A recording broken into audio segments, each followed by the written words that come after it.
Hello everyone, assalamu alaikum warahmatullahi wabarakatuh. Kusoo dhawaada casharkeena maalmaha. Marka waxaan sheegaynaa Zoom inaan wax ku dhigno online tutor na sameynaa.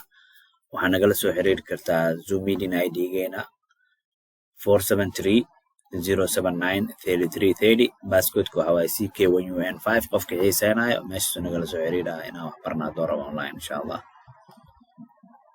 So buugaan dhigoona waxa waaye Essential English 1. Casharka maanta maroona waxa waaye lesson 31 31st lesson casharka 31aad marka present perfect tense-ga noo socdo.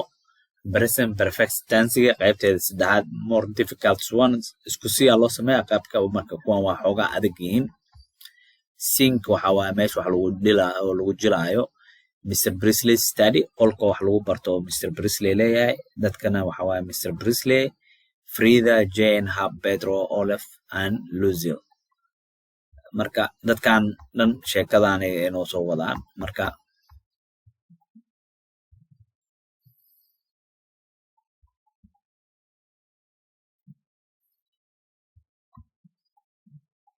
so Mr. Brisley marka good morning, it's a nice morning isn't it? Marka dadku salaamay maalin fiican waaye marka isn't it? Yes, Mr. Brisley. It is what as I came here this morning, everything looked beautiful. Wax walba waa quruxay waa kay after the rain last night. Roobka xalada dartiis. Marka I don't think that the trees have ever looked so green. Inay markino mumalehay inay geedaha saan cagaarnaayeen or the flower is so fresh. Ubaxyadan fresh ahaayeen. I like listening to the sound of rain. Waxaan jeclaa inaan dhageysto dhawaqa cod roobka especially at night habeenkii qaas aan habeenkii marka roob da'ayo ku baasha waa ku raaxaystaa dhoosa. I have often heard people at home say that the weather in England is bad. Dadka inay dhahaan hawada oo markino England inay xun tahay. That's always foggy or raining or cold. Ama ceeryaama jirto ama roobaa jiro ama qabowaa jiro. Yes, I was speaking to a fellow about English weather a week or two ago. Many weather kana waxaan qof kala hadlayay week ama laba isbuuc ka hor. I said, when is summer coming? Summerka markuu imaanayo. He answered, oh, we have already had summer. Summerki waa qaadanabo. We had it last Wednesday afternoon. Have you ever tried to come here by bus on a wet day? Many bus wiliga muku imaada meeshan idoo oo many qoyaan jiro. I went on one a day or two ago. The buses are always full on wet days and I have never had a seat on one yet. Marka kursina ma heli jira. I'm always sorry for the conductor. His work is not easy on a wet day. Many qofka dadka lacagta ka qaado wet day-ga markino shaqadooda fudeed maahan. I know a story about a bus conductor. Sheeko ku saabsan ka saa ninka baska lacagta ka arooriyo. Can I tell it, sir? Mudana ma sheegi karaa. Have you finished what you were saying, Olaf?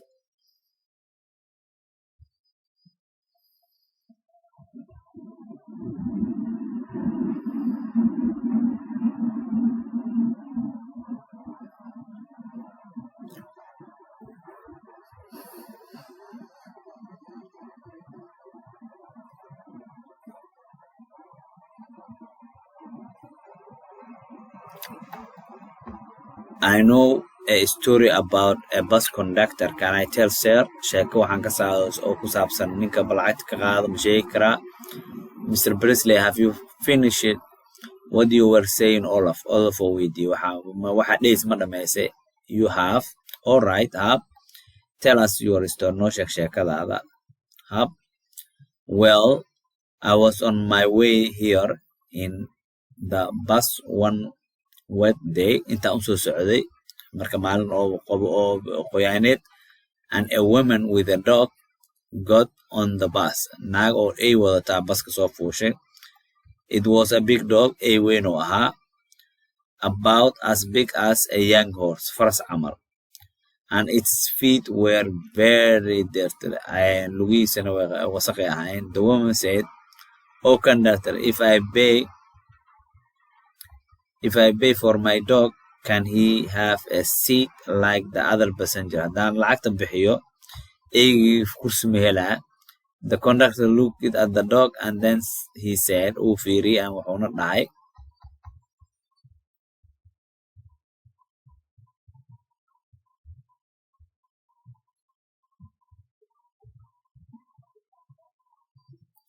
"Certainly, ma'am, yes, he can have a seat like all other passengers, but like the other passengers, he must not put his feet on it."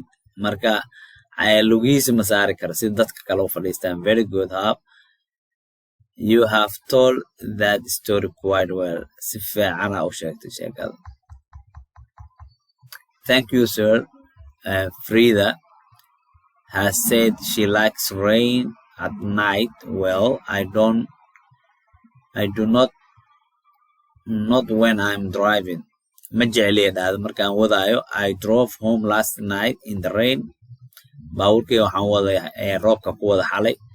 I have driven quite a lot waqti wax muddaan wadaayay, but I have never driven through such rain before. Roobkaas wiilgay ma ku dhex wadin. I couldn't see at times where I was going. Mar qaarkood meeshaan u socdo muu jeedin. How long have you had your car now? Marka ilaa intee leegaa qabto baabuurkaaga? I have had it for about a year, hal sano. Have you driven it much in England? Ma ku waday marka English? Yes, I have used it nearly every day, maalin kasto. I have done about 9 to 10,000 miles. Aan ku socday 10,000. You drive very well, si fiican aa u wadaa. I have often thought that I have never learned to drive. Inaan marna baranayo inaan wado. I have learned to drive. Waan bartay inaan wado. I learned last week in 5 lessons. 5 casharaan ku bartay oo week hore. I have just come from a driving lesson this morning. Driving lesson ka hadda ka imaaday. Haven't you finished having lessons yet? Oh no, I have had lessons for about a year now and they haven't finished yet. I have 65 so far. There are 35 more to come. Marka 65 ay qaadatay wali 30 kala u sii dhiman. 35 more, 35. What? 100 lessons to learn to drive? I have never heard of anyone needing so many before. You must be a very bad learner or else you must have been a very bad teacher.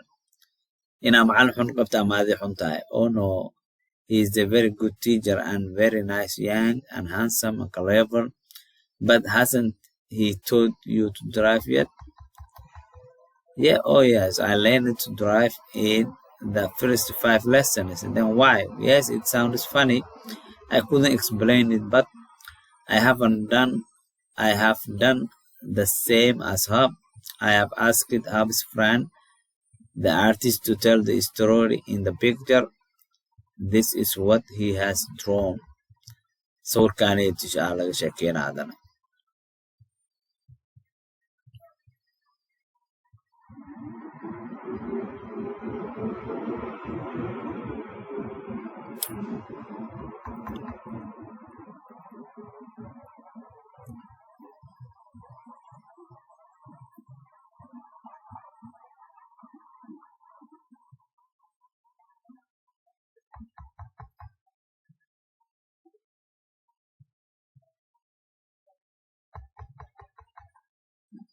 Okay, exercise ka soo gaarnay. Then marka su'aasha koowaad waxay dhahaysaa say or write 3 things about the weather.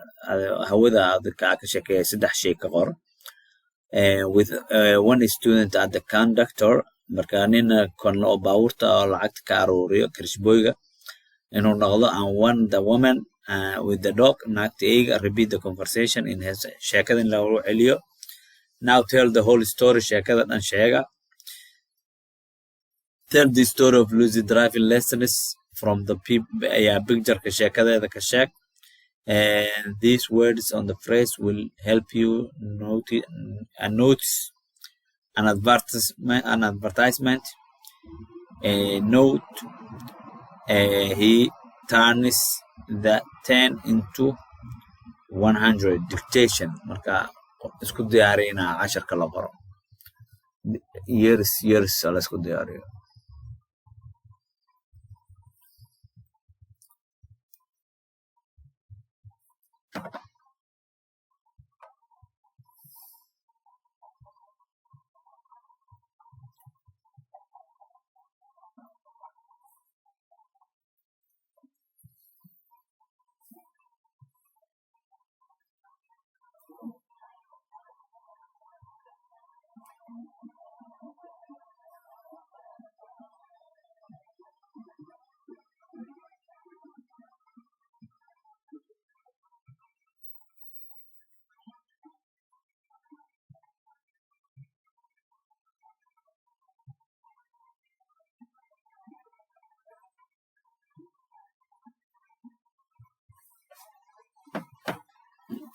Dictation.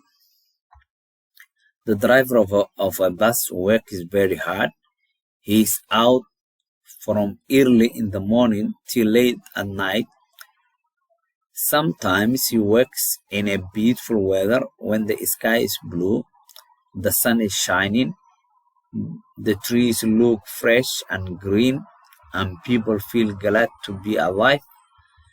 At other times, it is cold or foggy, or there is such heavy rain that he cannot see very well where he is going. The conductor is on the bus too. He has a tiring day going to the top of the bus and down again 100 times a day to get passengers money and give them their tickets.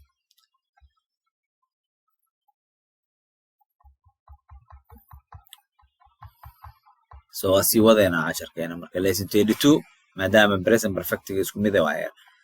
So lesson 32 wuxuu dhahaa 32nd lesson casharka 32 the present perfect tense form maadaama present tense gala wili socdo qaybteeda afraad.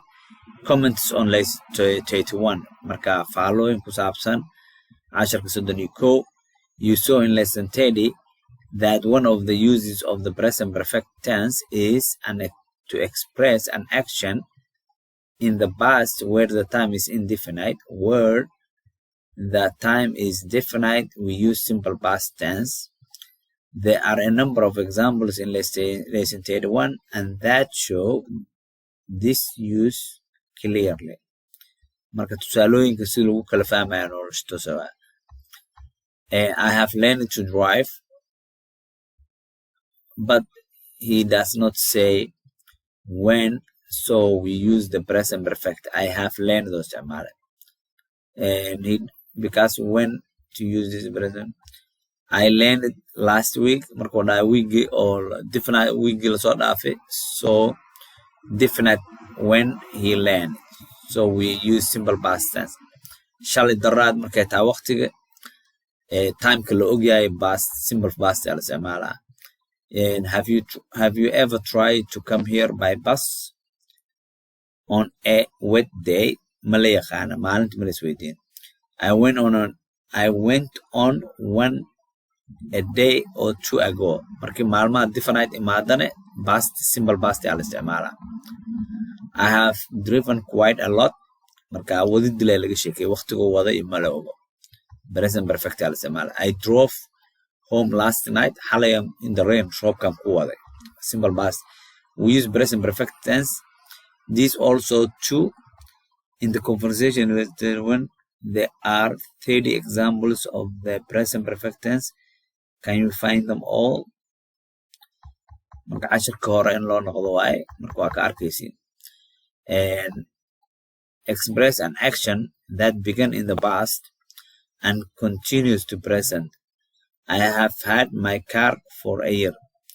baabuurkaygii ilaa sanada haystaa. I still have it. Weli waa haystaa waa ino. I have had the lesson for a year now. I'm still having the casharada. And he has given me lessons for about a year. And he's still giving me lessons. He has given me lessons. معني waxa oo past soo bilowday like wuu soconayaa. So simple ba present perfect saasa loo isticmaalaa. And if the action does not continue into the present but are finished in the past, we use haduu sii soconayn. I learned to drive first 5 lessons. shanta cashar ugu horreeyay ku bartay. weli wixii ma soo soconayaan marka simple past isticmaalana. We use present perfect tense generally with just, already, now, not yet, never to express the action that is just finished. Erayadan lagu daraa already, now, not yet, all this. Present perfect erayada lagu daraa. I have just written this word on the blackboard. Erayganan marka sabuurada ku qoray. Have has just come to the lesson 5 minutes late. I have finished my breakfast now.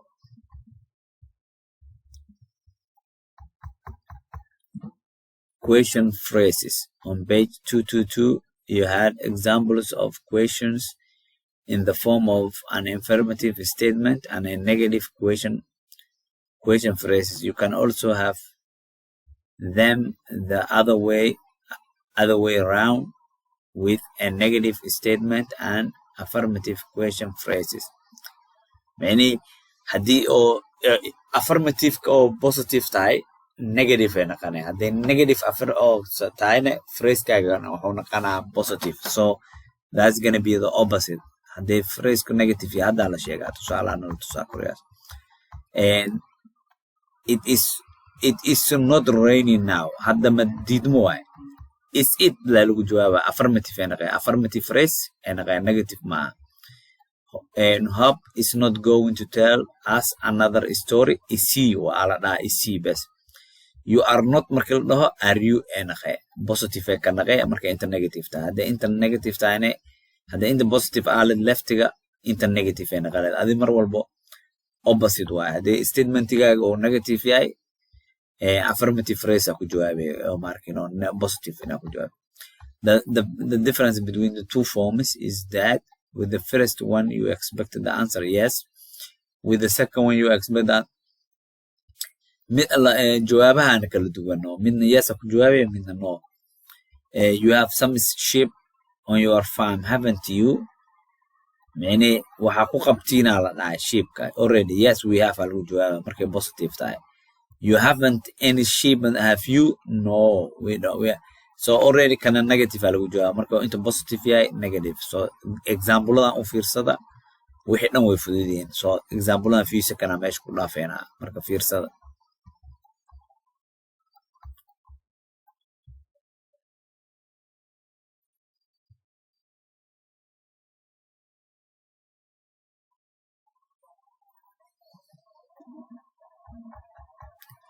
Okay, here are some further examples of this second form.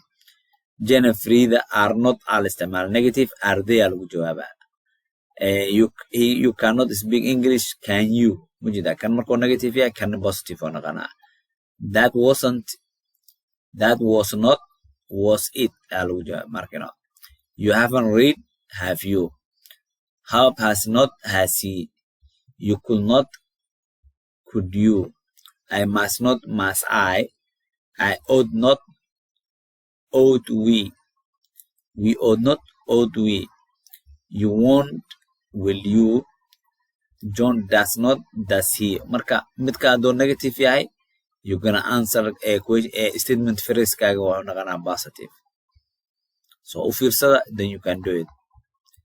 Pronunciation drill: thought, thought, brought, fought, ought, note, both, daughter, laugh, through, enough, wealth, weather, health, heart, wear, woman, wrist, right.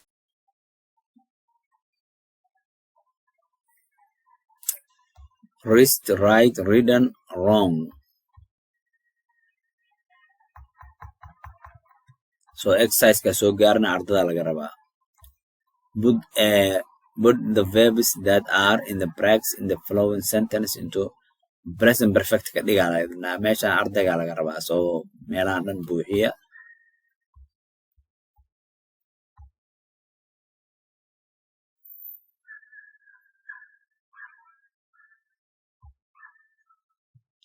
Su-aasha kalena waxay dhahay add question phrase inaa ku darno waaye. It is not foggy inta wixii ku daraya adinka laga rabaa. Hope is not asleep. Waa ka question.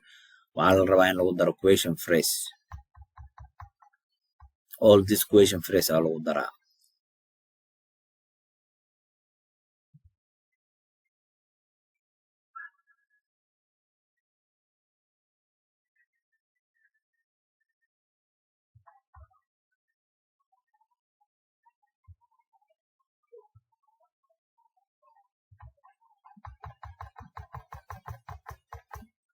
So buugga wuu dhamaaday.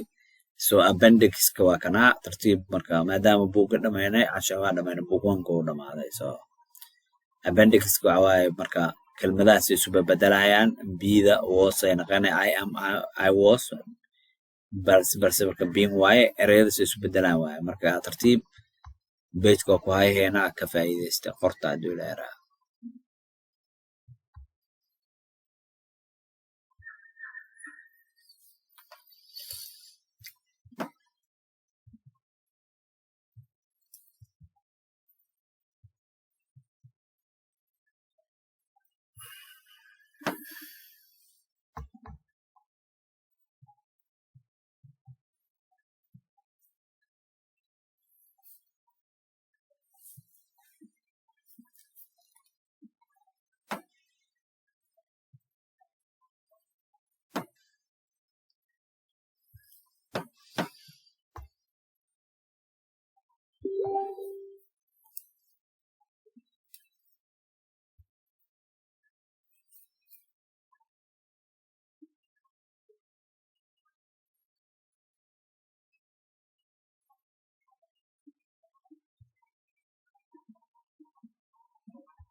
so cashirkeena maanta waa naga intaas. Assalaamu calaykum waraxmatullahi